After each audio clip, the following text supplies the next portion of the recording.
Hello everyone. Daily current affair series में आज हम लोग देखेंगे 1 से 3 जुलाई 2023 के करंट अफेयर। तो आते हैं आज के पहले करंट अफेयर पे। आरबीआई के अनुसार भारत का फाइनेंशियल ईयर 2023 विदेशी ऋण एक्सटर्नल डेब्ट कितना बढ़ गया है। आपके पास ऑप्शन है। Option A 624.7 billion USD, option B है 524.7 बिलियन यूएसडी, ऑप्शन सी है 324.7 बिलियन यूएसडी, ऑप्शन डी है 724.7 बिलियन यूएसडी। सही आंसर यहाँ पे क्या होगा? ऑप्शन ए आपका यहाँ पे सही आंसर होगा 624.7 बिलियन यूएसडी। आरबीआई के अनुसार अकॉर्डिंग टू आरबीआई भारत का फाइनेंशियल ईयर 2023 विदेशी ऋण कितना बढ़ गया है? तो ऑप्शन ए आपका यहाँ पे सही आंसर होगा 624.7 बिलियन यूएसडी। लेकिन जो एक्सटर्नल डेब्ट टू जीडीपी रेशियो है यह डिक्लाइन हुआ है। कितना है? 18.9%। और पिछले साल कितना था? 20% था। और ये डाटा किसने दिया है? आरबीआई ने। डाटा रिलीज किसने किया है? आरबीआई ने। अगले क्वेश्चन पे आते हैं।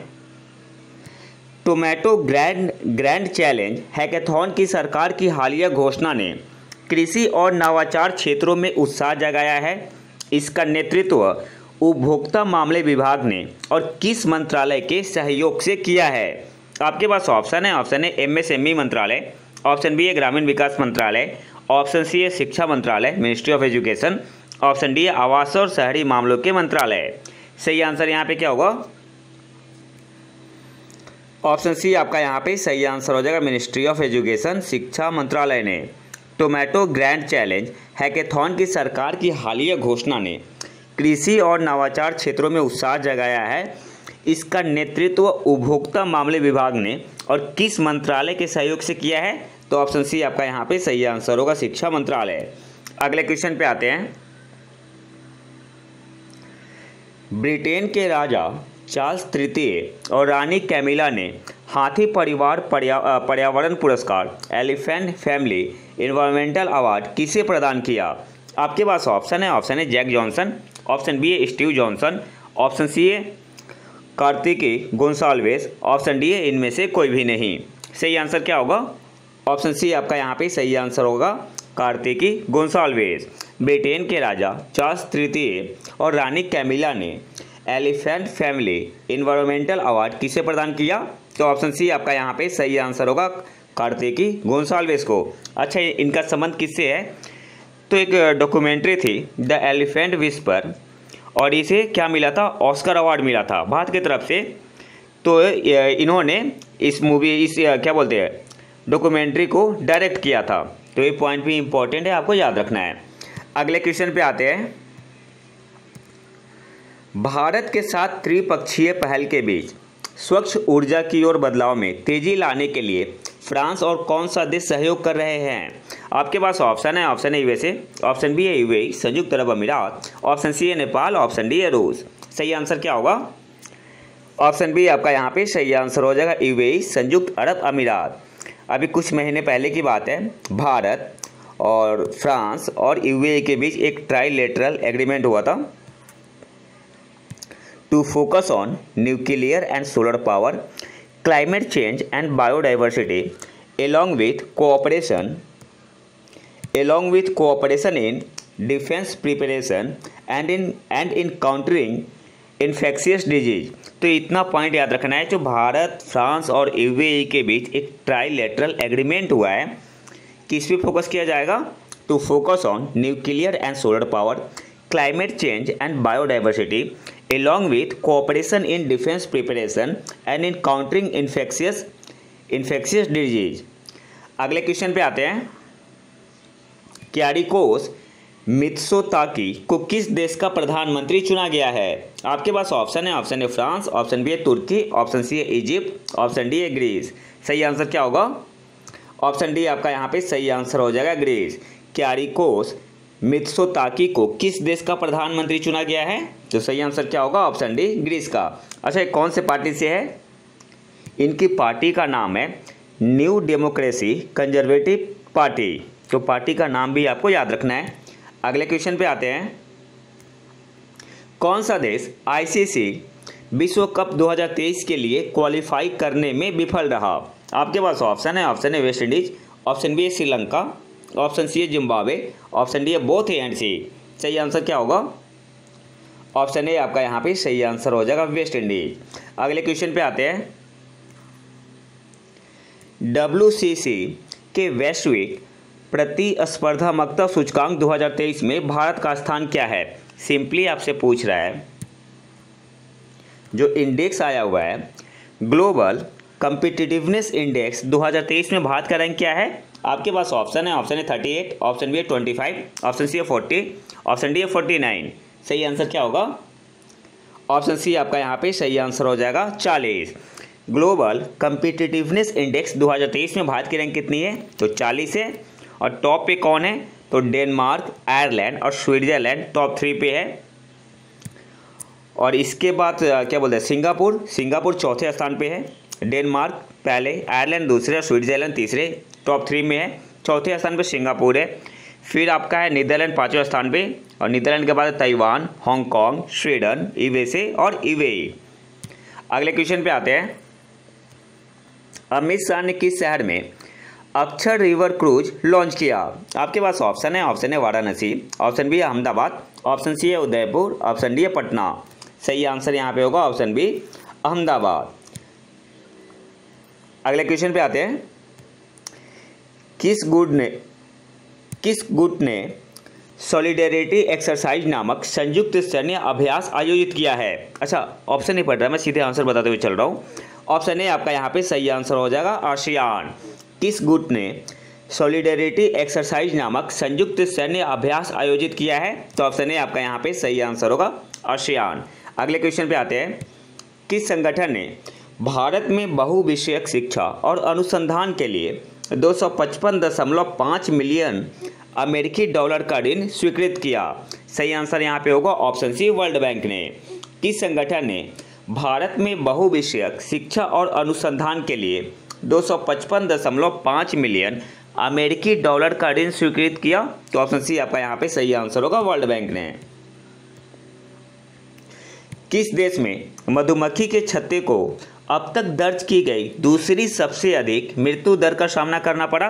तो ऑप्शन ए आपका यहाँ पे सही आंसर होगा अमेरिका में। सही आंसर क्या हो जाएगा? यूएसए। अगले क्वेश्चन पे आते हैं। एनर्जी ट्रांजिशन इंडेक्स 2023 में भारत का स्थान क्या है? सही आंसर यहाँ पे होगा option D 67। Energy transition index 2023 में भारत का रैंक क्या है? तो ऑप्शन डी आपका यहाँ पे सही आंसर हो जाएगा 67। टॉप पे कौन है? टॉप पे है स्वीडन। टॉप पे कौन है? स्वीडन। स्वीडन के बाद डेनमार्क, फिर नॉर्वे, फिनलैंड और स्विट्जरलैंड, ये टॉप 5 में है। और भारत की रैंक कितनी है? भारत की रैंक है 67। अगले क्वेश्चन पे आते हैं। किस कंपनी ने पर्सपेक्टिव्स टैब सुविधा पेश की जो उपयोगकर्ताओं को किसी विशेष विषय पर विविध दृष्टिकोण तलाशने की अनुमति देती है? तो ऑप्शन बी आपका यहाँ पे सही आंसर हो जाएगा गूगल। सही आंसर क्या हो जाएगा? गूगल। अगले क्वेश्चन पे आते हैं। यूटा पर्वत, यूटा माउंटेन, जो वाटरमेलन स्नो के लिए खबरों में था, किस देश में स्थित है? अच्छा, ये हुआ क्या था? तो एक जगह है यूटा, वहाँ पे यूटा माउंटेन है, तो स्नोफॉल हुआ और उसका कलर कैसा था? ये रेड अपीयर हुआ। और ऐसा क्यों हुआ? तो एल्गी की वजह से, तो इसलिए इसका नाम निकनेम क्या रखा गया? Watermelon snow. और यूटा माउंटेन कहाँ पे है, कौन से देश में है? तो अमेरिका में है। ऑप्शन ए आपका यहाँ पे सही आंसर होगा। अगले क्वेश्चन पे आते हैं। वर्ल्ड माइनिंग कांग्रेस 2023 का मेजबान कौन सा देश है? तो ऑप्शन सी आपका यहाँ पे सही आंसर हो जाएगा ऑस्ट्रेलिया। और ऑस्ट्रेलिया में कहाँ पे हुआ था? ब्रिस्बेन में। ठीक है। वर्ल्ड माइनिंग कांग्रेस 2023 का मेजबान कौन सा देश है? तो ऑप्शन सी आपका यहाँ पे सही आंसर होगा ऑस्ट्रेलिया। देखो, ऑप्शन पढ़ के आपका ही टाइम खराब होगा, तो बेटर है केवल क्वेश्चन आंसर देखते हुए चलेंगे। अगले क्वेश्चन पे आते हैं। स्विट्जरलैंड में लुसाने डायमंड लीग 2023 में पुरुषों की भाला फेंक स्पर्धा किसने जीती? तो ऑप्शन ए आपका यहाँ पे सही आंसर हो जाएगा नीरज चोपड़ा ने। और इन्होंने दूसरी बार जीता है, सेकेंड टाइम। और कितनी दूर भाला फेंका? 87.66 मीटर। 87.66 मीटर। तो ये भी आपको याद रखना है। अगले क्वेश्चन पे आते हैं। कोल इंडिया के नए अध्यक्ष कौन बने हैं? तो ऑप्शन बी आपका यहाँ पे सही आंसर होगा PM प्रसाद। कोल इंडिया के नए अध्यक्ष कौन बने हैं? तो ऑप्शन बी आपका यहाँ पे सही आंसर होगा, PM प्रसाद। अगले क्वेश्चन पे आते हैं। सरकार ने किस देश या संगठन में भारत के राजदूत के रूप में ब्रजेंद्र नवनीत का कार्यकाल 9 महीने तक बढ़ा दिया है? तो ऑप्शन सी आपका यहाँ पे सही आंसर होगा, WTO। ब्रजेंद्र नवनीत कहाँ पे राजदूत है भारत के? WTO में, और सरकार ने इनके कार्यकाल को 9 महीने तक बढ़ा दिया है। तो ऑप्शन सी आपका यहाँ पे सही आंसर होगा, WTO। अगले क्वेश्चन पे आते हैं। PTSD post traumatic stress disorder के लिए MDMA और मैजिक मशरूम के नुस्खे की अनुमति देने वाला पहला देश कौन सा है? तो सही आंसर यहाँ पे क्या होगा? अच्छा, मेडिसिन है बेसिकली स्ट्रेस डिसऑर्डर के लिए, तो ऑप्शन डी आपका यहाँ पे सही आंसर हो जाएगा, ऑस्ट्रेलिया। और MDM का मतलब क्या हुआ? 3,4 मिथाइलिन डाइऑक्सी मिथेम्फेटेमाइड। ठीक है, तो आपसे एग्जाम में पूछ सकता है MDM का, तो याद क्या रखना है? 3,4 मिथाइलिन डाइऑक्सी मिथेम्फेटेमाइड। तो ये पॉइंट आपको यहाँ से याद रखना है, पूछ सकता है एग्जाम में। अगले क्वेश्चन पे आते हैं। कौन सी कंपनी भारत में डांस्के बैंक के IT केंद्र को खरीदने के लिए तैयार है? तो ऑप्शन बी आपका यहाँ पे सही आंसर हो जाएगा, इन्फोसिस। कौन सी कंपनी भारत में डांस्के बैंक के IT केंद्र को खरीदने के लिए तैयार है? तो ऑप्शन बी आपका यहाँ पे सही आंसर होगा, इन्फोसिस। अगला जो हमारा टॉपिक है, इसमें हम लोग स्टैटिक MCQ कवर करते हैं। पहले मैं 10 लेता था, अब मैंने 5 कर दिया है, और इसका संबंध सीधे करंट अफेयर से होता है, या प्योर स्टैटिक भी हो सकते हैं या प्योर करंट अफेयर भी हो सकते हैं। तो आते हैं पहले क्वेश्चन पे। हरित हाइड्रोजन बंकरिंग के संदर्भ में निम्नलिखित कथनों पर विचार करें। पहला स्टेटमेंट क्या है? भारत ने अपने कार्बन फुटप्रिंट में कटौती के अभियान के तहत प्रमुख बंदरगाहों पर हरित हाइड्रोजन बंकरिंग और ईंधन भरने की सुविधाएं स्थापित करने के लिए 2030 तक की समय सीमा तय की है। पहला गलत है। गलत क्यों है? क्योंकि यहाँ पे होगा 2035। ठीक है, तो की पॉइंट यहाँ पे क्या है? 2035। दूसरा क्या है? यह भारत के सभी प्रमुख बंदरगाहों जो मेजर पोर्ट है इसको कवर करेगा। तो ये बिल्कुल सही है। टोटल 12 मेजर पोर्ट है अभी। तो आपसे पूछ रहा है ऊपर दिए गए कथनों में से कौन सा सही है? तो ऑप्शन बी आपका यहाँ पे सही आंसर हो जाएगा, 1/2। ठीक है, बाकी मैंने PDF डाल दिया है टेलीग्राम चैनल पे, आप वहाँ पे डिटेल में देख सकते हैं। अगले क्वेश्चन पे आते हैं। निम्नलिखित में से कौन सी नदी जोड़ने से बुंदेलखंड के सूखाग्रस्त क्षेत्र को पानी उपलब्ध होगा? तो ऑप्शन सी आपका यहाँ पे सही आंसर होगा, केन बेतवा। बाकी डिटेल में यहाँ पे गिवन है। जो केन बेतवा लिंक प्रोजेक्ट है, यह पहला प्रोजेक्ट है under the national perspective plan for the interlinking of river. तो ये पॉइंट भी आपको याद रखना है, इंपॉर्टेंट पॉइंट है। अगले क्वेश्चन पे आते हैं। C40 हाल ही में खबरों में था। C40 के बारे में निम्नलिखित में कौन सा सही है? तो ऑप्शन डी आपका यहाँ पे सही आंसर होगा। C40 क्या है? Network of global mega cities. Option D आपका यहाँ पे सही आंसर होगा। अगले क्वेश्चन पे आते हैं। अच्छा, इसका ऑब्जेक्टिव क्या है? जो C40 है 97 वैश्विक मेगा सिटीज का एक नेटवर्क है जो जलवायु संकट का सामना करने के लिए एक साथ आए हैं। अगले क्वेश्चन पे आते हैं। क्यूबिट्स के बारे में निम्नलिखित कथनों पर विचार करें। पहला क्या है? It represents the information in the quantum form. यह क्वांटम रूप में जानकारी का प्रतिनिधित्व करता है। तो पहला बिल्कुल सही है। दूसरा क्या है? यह या तो 1 या 0 हो सकता है। गलत है, ये दोनों एक साथ होते हैं। यही फ़र्क है क्यूबिट्स में और बाकी जनरल में। तीसरा क्या है? इसे बनाना कठिन है और सही ढंग से संचालित करने के लिए विशाल क्रायोजेनिक रेफ्रिजरेटर की आवश्यकता होती है। तो तीसरा स्टेटमेंट सही है। पूछ क्या रहा है? ऊपर दिए गए कथनों में से कितने सही है? तो पहला सही और तीसरा सही है, मतलब 2 स्टेटमेंट आपका सही है। तो सही आंसर क्या हो जाएगा? ऑप्शन बी आपका यहाँ पे सही आंसर हो जाएगा, 1/2। और बाकी यहाँ डिटेल गिवन है। और सेकंड गलत क्यों था? जो क्लासिकल कंप्यूटर होता है work using bits that must be either a 1 या 0, लेकिन जो क्यूबिट्स है ना, ये एक साथ काम करेगा 1 और 0।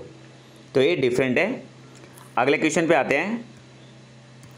समृद्धि योजना के बारे में निम्नलिखित कथनों पर विचार करें। पहला क्या है?